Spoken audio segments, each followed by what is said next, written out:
এই দুকালটা থাকতো এইগুলা ডুবে নাই। যতদিন আসেন ততদিন আমি অনেক সমস্যা অনেক কাজ ওনাকে নিয়ে আমি করে দেবো ইনশাআল্লাহ আপনাদের জন্য। আর আমি আপনাদের বন্ধু, আপনাদের সহকর্মী, আপনাদের সঙ্গে থাকতে চাই ইনশাআল্লাহ। এই খালগুলা খনন করতে কিন্তু বাধা আসবে কিছু মানুষ, সবাই এক পড়ে না। কিছু মানুষ আছে দেখবেন যে অন্য জমি দখল করতে হলে খুব আনন্দ পায়, সে আনন্দ পায় কাজেই।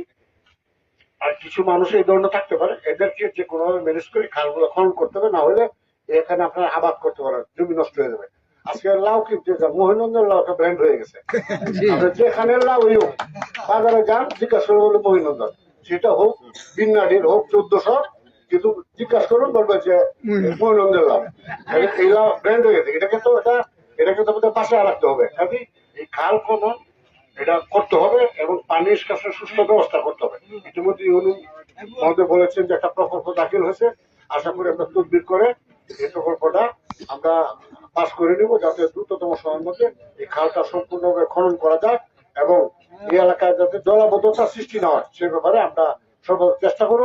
আর চেয়ারম্যান সাহেব অনেক সমস্যার কথা বলেছেন। ইতিমধ্যে আমি অনেক রাস্তা তালিকা কিন্তু আমি দিয়ে দিয়েছি, অনেক রাস্তা যেগুলো বাকি আছে ইনশাল্লাহ, যে সমস্যাগুলো আছে এগুলা আমি দেখে আমি এগুলো সমাধান করব। এবং ইউনো সাহেব ঘুরতে পারলে খুব আনন্দ পায়। আমি ঘুরি, আমি পাই। এখন ইউনো সাহেব দেখি রাজনীতি করাটাই ইচ্ছা আগ্রহ আছে। আমার মনে হয় যে ভবিষ্যতে উনি চাকরি জীবনের শেষে এলাকা থেকে নির্বাচিত করবেন।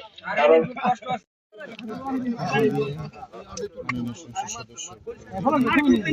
এই যে ভাই শুনুন, আপনি শুনুন, এইগুলো তো ভিডিও হইতেছে, আপনি কেলে এটা করুন।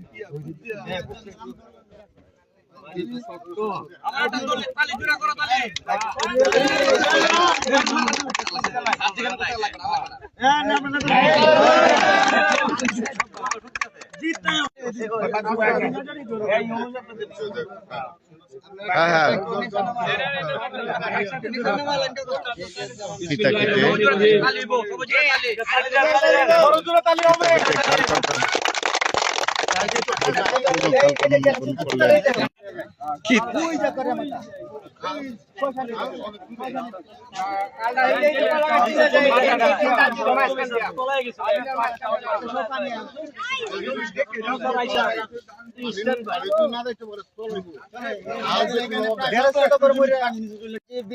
পরিস্থিতি হয়েছে, পানির তলে কোমর পানি হয়ে গেছে একটা কালের লাগিয়া।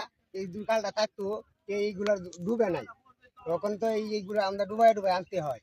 একটা বৃষ্টি হইলে সারা শহরে এই বিলের অনেক হাজার হাজার কৃষক ক্ষতি হয়ে যায়। স্যার ওখানে যদি আপনি দেখেন নিজ চোখে দেখেন, এই যে আমি ধরে রাখছি।